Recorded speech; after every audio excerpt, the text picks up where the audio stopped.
Hoje eu vou dar continuidade à vida e obra de Jean-Jacques Rousseau. Nasceu em Genebra, na Suíça, no dia 28 de junho de 1712. Não conheceu sua mãe, que morreu de trabalho de parto 10 dias depois de seu nascimento.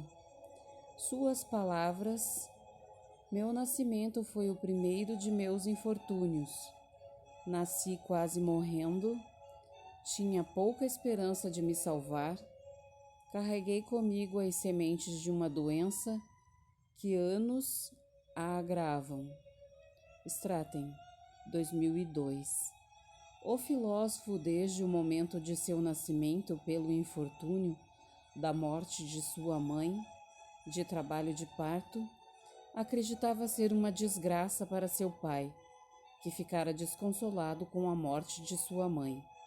Chauí, 1999.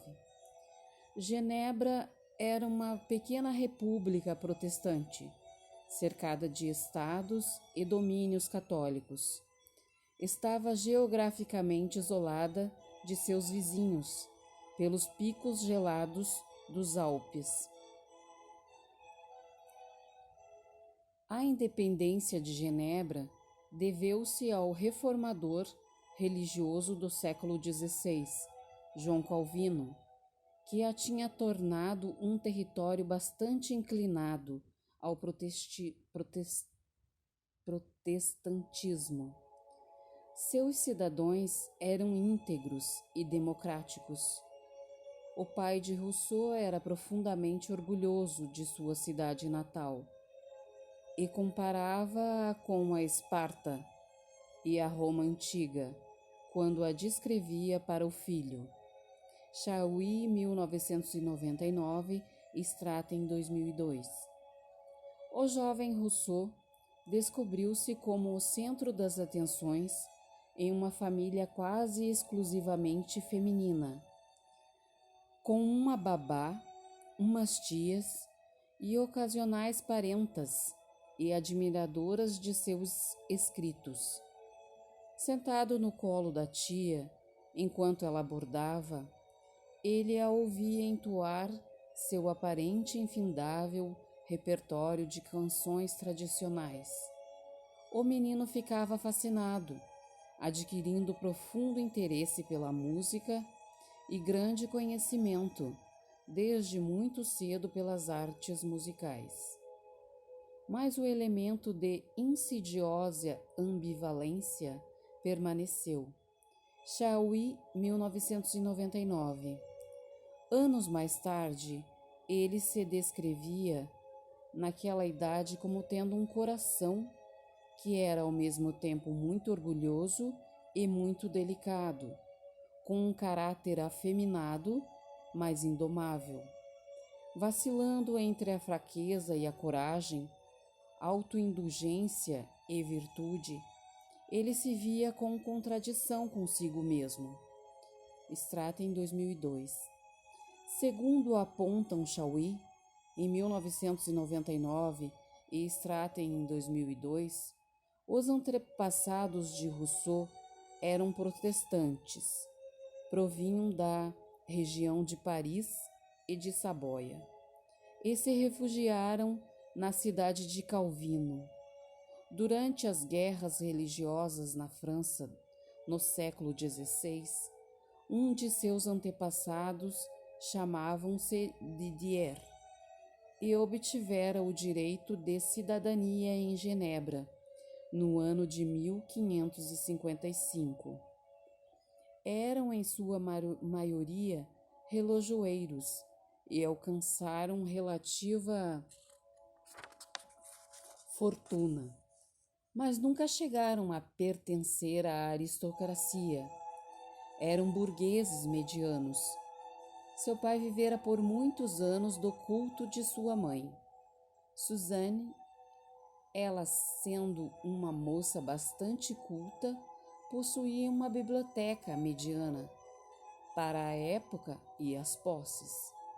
Rousseau e seu pai, cultuando sua morte, leram a biblioteca da mãe por completo. Devoraram uma grande coleção de romances. Liam sem parar. Após a ceia, e assim passavam a noite toda lendo. Os romances esgotaram-se. Logo, devido ao seu enriquecimento intelectual, muitos foram os traços deixados em seu caráter, que muito contribuíram em seus escritos. Imaginação exacerbada e visão profundamente dramática das relações humanas. Devido à sua voracidade por leitura, aos 7 anos, os livros da mãe já haviam se esgotado. Pai e filho tinham quase que uma sede insaciável por leitura e passaram a ler a biblioteca de Suzanne, onde tiveram contato com outros tipos de obras diversificadas. História da Igreja e do Império de Lesueur, Discurso sobre a História Universal de Bossuet, Homens Ilustres de Plutarco, Metamorfose de Olívio, Os Mundos de Fontenelle e algumas peças de Molière. Chauí, 1999 e Stratton, 2002. Como tudo na vida não é totalmente previsível, o menino parecia que estava com o futuro traçado, porém alguns infortúnios acometeram seu destino. Os rumos de sua educação, que se parecia estabelecida, foram drasticamente mudados. Os rumos dessa educação foram interrompidos por um incidente cujas consequências tiveram influência decisiva em sua vida. Seu pai tinha comportamento um tanto instável, às vezes se tornava violento e agressivo. Em um desses momentos de estupidez e agressividade, destendeu-se com certo capitão Gaultier, e este, para se vingar, acusou-o de desembainhar a espada dentro da cidade. Procurado para ser preso, Isaac, invocando a lei, exigiu que o acusador também fosse preso, até que a questão viesse a julgamento. Não o conseguindo, e afirmando que assim ficaram comprometidas a honra e a liberdade dos cidadãos em questão, preferiu expatriar-se pelo resto da vida, não participando mais da vida do filho. Stratton, 2002. Porém, antes de sua partida, deixou o filho sob a tutela do tio Bernard, que o enviou para Bossuet, a fim de estudar com o ministro Lambassière. Em Bossuet, viveu os prazeres de estar em contato com a natureza. Infância esta que lhe foi muito importante em seus escritos. Este contato com o primo Abraham foi muito marcante em sua infância, onde manteve uma relação de profundo carinho pelo parente e amigo. Além de fazer a amizade com a filha do ministro Lambassière, sua estadia em Bossuet estendeu-se até 1724, quando completou 12 anos de idade. Retornou a Genebra devido à família ser bastante numerosa. O menino tem opção de passar uma temporada com seu outro tio, um tempo em que se protelou por 2 anos ou 3 na casa desse tio. Nesse período desenvolveu habilidades de desenho, compartilhou com seu primo, devido à forte influência de seus familiares, pois eram todos de descendência protestante. Sonha em ser ministro evangélico, achando bela a tarefa de pregar. Mas os recursos econômicos deixados pela mãe não permitiam a continuação de seus estudos neste sentido. O sentimento de inferioridade social deixa traços marcantes em seu caráter, fazendo com que se sinta excluído da sociedade. Stratton. Enamora-se da senhora de Volson, que tem o dobro de sua idade. Apaixona-se também pela senhora Gotham, que brincava de professora com ele, enviando-o à casa de notário Maceron para aprender o ofício do moço de recados, mas não mostra qualquer vocação para este tipo de trabalho. O tabelião da região o considerava preguiçoso e idiota e acabava dispensando seus serviços. Muitos foram as tentativas profissionais, porém o resultado não era muito satisfatório. Quando vai aprender o ofício de gravador com certo senhor Docon, a maior parte de seu tempo a cunhar medalhas para os amigos, é acusado de fabricar dinheiro falso. Desanimado com a situação na oficina, volta aos prazeres da leitura, alugando livros de uma senhora chamada Latrobe. Em um ano, esgota a biblioteca da distinta senhora. Straten, 2002. De acordo com Straten, os livros eram o maior entretenimento do jovem Rousseau. Encontrava grande prazer em passeios pelo campo, onde respirava ar puro e vislumbrava lindas paisagens. Porém, este momento breve de liberdade, junto à natureza, só podia ser realizado aos domingos e fora dos muros da cidade.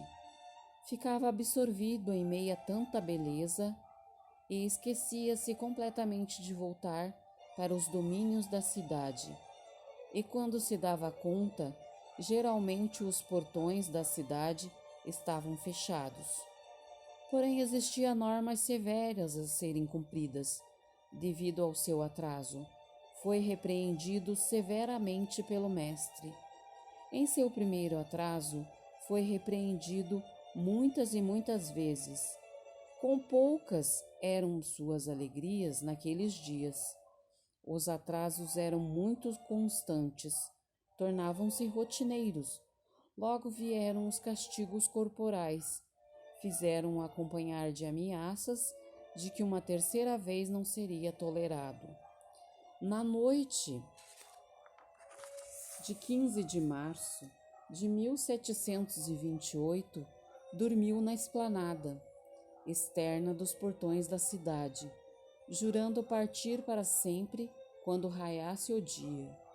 Cumpriu seu juramento, partiu animado pelas mais belas florestas em busca dos mais belos sonhos.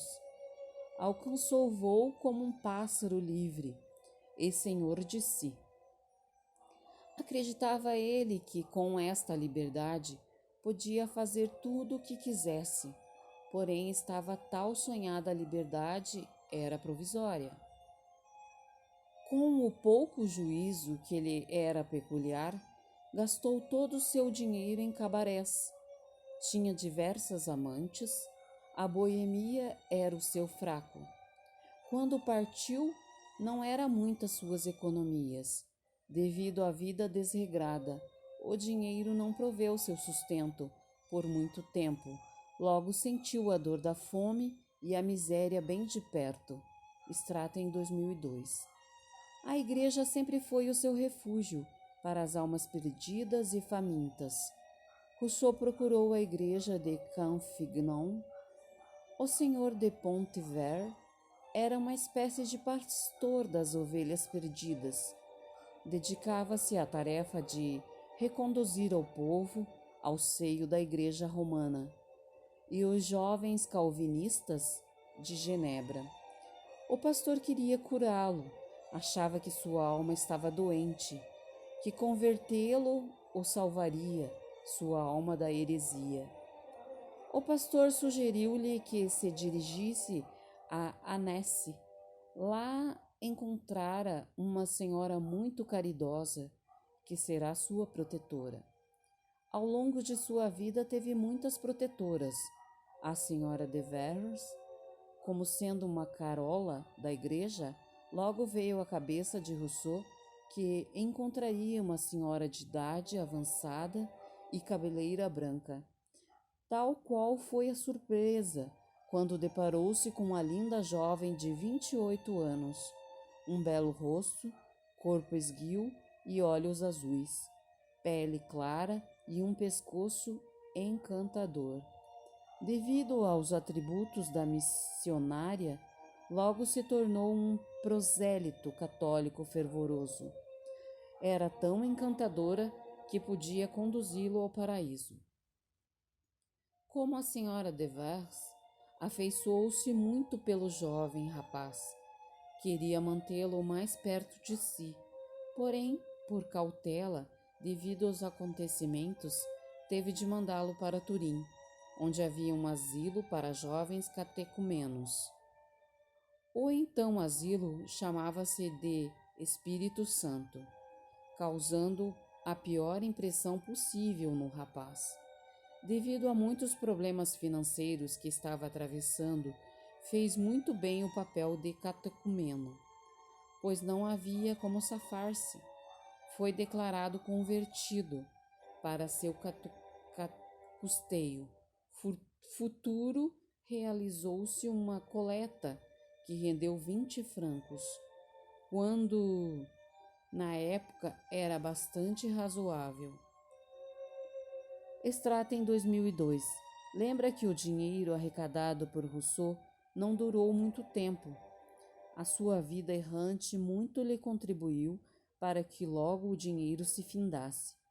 Teve de procurar trabalho devido ao futuro conhecimento de gravador. A senhora Basile empregou-o, este que permaneceu por um bom tempo. Como vivia em meio à aristocracia, teve posições influentes no meio burguês. Foi secretário da Condessa de Versalhes, da qual não pode deixar de roubar uma fita rosa de cetim, pondo a culpa na camareira. Com o falecimento da Condessa, 3 meses depois, passou a ser empregado do Conde de Gauvon. Com o bom Dom Juan, como sempre foi um bom Dom Juan, cortejou a nora do conde e estudou latim com o filho do dono da casa em que se hospedara, que era padre, e o fez ler as obras do poeta Virgílio. Sua inquietude não o manteve por muito tempo estagnado no mesmo lugar. Espírito inquieto como era, deixou a casa do conde de Gauvon. Foi para Genebra e encontrou um velho conhecido chamado Beckley. Foi seu companheiro de esbórnia por muito tempo. Devido à circunstância e à falta de dinheiro, teve de voltar à companhia da senhora de Vers, com melhor forma de manter a sua sobrevivência. Andarilho que era, volta para Nesse, com sua protetora e alquimista, e realiza trabalhos de medicina. Ajuda sua protetora em todos os seus trabalhos e lê muito. Entre os livros que leu estão alguns citados: Buffendorf, Saint-Evremont, A Ilíada de Voltaire, Bayle La Bruyère, La Champfontaine.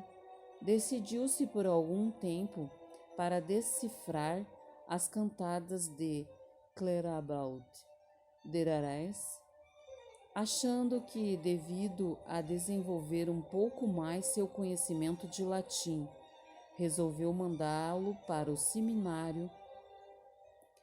Devido ao contato com a música que obteve na casa do Sr. Lemaitre, no inverno de 1729 a 30, devido ao contato obteve um bom conhecimento de música, que proporcionou apresentar-se como professor de música. Sustentou-se com seu trabalho digno e conseguiu fazer o que gostava. Ganhou seu sustento por meses como professor musical. Como a senhora de Vers sempre se fez presente em sua vida, resolveu morar com a mesma que estava instalada em Chaberey. Foram anos felizes vivendo em seu convívio. Aproveitando o tempo livre, leu muito e começou a dedicar-se a escrever em 1740. Tornou-se preceptor de 2 filhos do senhor de Mable e frustrou-se totalmente, porém aproveitou a experiência para dar início a seus escritos referentes à educação, escrevendo um projeto de educação, de Sainte-Marie, e acumulando conhecimento para sua obra pedagógica, que seria o Emílio. Straten, 2002. Ficou 2 anos afastados de Paris, porém retorna à cidade para conquistar seu lugar. Leva consigo pequenos preciosos, um sistema de notação musical, uma ópera, uma comédia e uma coleção de poemas. Vivia em profunda agonia, atrás de sucesso e fama, porém os resultados de incessante procura não eram muito animadores. O sistema de notação musical é friamente recebido pela Academia de Ciências e por Rameau em 1683 a 1764, e o bailado As Musas Galantes, que conseguiu fazer apresentar-se na Ópera de Paris, atrai pouquíssima atenção. Um galanteador aos pés de um jovem que sofrera a humilhação de ser correspondido no amor pela senhora Dupin. Acontecimento este que marcou profundamente a sua vida. Straten, 2002. Realizou um resumo de sua obra composta por Rameau e Voltaire em 1694 a 1778. Foi apresentado em Versalhes sem que seu nome seja citado, ficando no anonimato. Começa a amizade com o filósofo Condillac em 1715 a 1780 e com Denis Diderot em 1713 a 1784, que lhe encomendava artigos musicais para a enciclopédia. Em 1745, liga-se a Teresa Lavoisier, com a qual teria 5 filhos, todos entregues a orfanatos. A melhor forma de livrar-se da paternidade era colocando as crianças na roda dos enjeitados, uma espécie de meio de comunicação entre as freiras e o mundo exterior. Era uma pequena porta giratória onde eram depositados todos os tipos de coisas. Porém, as prostitutas e as pessoas que tinham filhos e não o queriam assumi-los, começaram a colocar na roda. Rousseau foi um deles, porém muito amargou pelo feito. Como sempre, se achou muito vítima. Achava que não poderia cuidar de seus filhos, sendo pobre e doente. Remorso por isso, segue seu caminho. Pelo resto de sua vida, esse remorso o acompanhou. Para livrar-se desse remorso, procurou sempre encontrar justificativa para seus atos, como seu pai o fizera. Lembra-se que, devido à sua genialidade, Rousseau, em 1750, foi decorado como primeiro premiação que lhe rendeu fama, sobretudo a possibilidade de ser ouvido em círculos mais consistentes da aristocracia. Escreve a ópera cômica O Adivinho da Aldeia, encenado por Fontainebleau. Devido ao imenso sucesso da ópera, o rei lhe ofereceu uma pensão bastante generosa. Tinha muitos problemas ideológicos, porém recusou, sem pestanejar, pois acreditava ele que o homem que vivesse à custa do governo é o mesmo que um ladrão. Publica a carta sobre a música francesa, na qual defende o estilo italiano.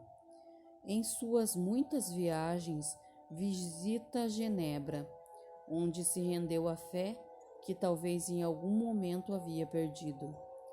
Retorna à sua antiga religião, o protestantismo. Escreve 2 discursos sobre a origem da desigualdade e o outro, a economia política. O último por encomenda de Diderot para a enciclopédia. Em 1756, mudou-se para Hermitage, uma enorme casa em Montmorency, posta à sua disposição pela senhora Epinay. Escreve a nova Heloísa. Nesta obra, celebra a defesa do amor verdadeiro, que ultrapassa a paixão, o ímpeto alcançado a seu status máximo do amor ao próximo. A história de um homem que concebe o amor mais pela imaginação do que pela realidade. Em 1757, deixa o Hermitage e passa a viver em Monteaus. Viveu durante 5 anos muito produtivos e foram anos muito felizes. Escreve a carta sobre os espetáculos, em que critica um artigo de Alabert sobre Genebra, publicando na enciclopédia completa a nova Heloísa. Extrata em 2002. Redige as 2 obras teóricas que marcarão toda a história da teoria política e pedagógica, o Emílio. Rousseau, 2004. E o Contrato Social, em 1999. Os 2 livros, imediatamente após sua publicação em 1762, foram considerados ofensivos para as autoridades da época, e assim iniciou-se um período de muitas perseguições ao filósofo e seus escritos. Extrata em 2002, salienta que então o refúgio de Rousseau foi com seu amigo também, o filósofo Homme. Os problemas agora não eram mais com os amigos e com os amantes, e sim com as autoridades e a opinião pública. Com sua prisão decretada, teve que deixar a França às pressas. Novamente refugiou-se em Nautachal, onde não poderia ter como um protetor melhor Frederico II da Prússia. Para disfarçar-se, passa a usar roupas amênias e escreve a carta de Christophe de Beudemont. Nesta carta não disfarça seu profundo ódio ao referido ao arcebispo de Paris por ter condenado o Emílio. O mesmo sentido desabafa tem as cartas escritas na Montana, República de Trochen, que ordenara a queima do livro O Emílio e do Contrato Social, em 1764. Redige um projeto de constituição para Córcega e as Confissões. Como durante aquele período de 1764, os filósofos escreviam cartas para expressar seus pensamentos. Rousseau toma conhecimento de um panfleto anônimo em Paris. Circulou com profunda velocidade, espalhou-se pelas cidades.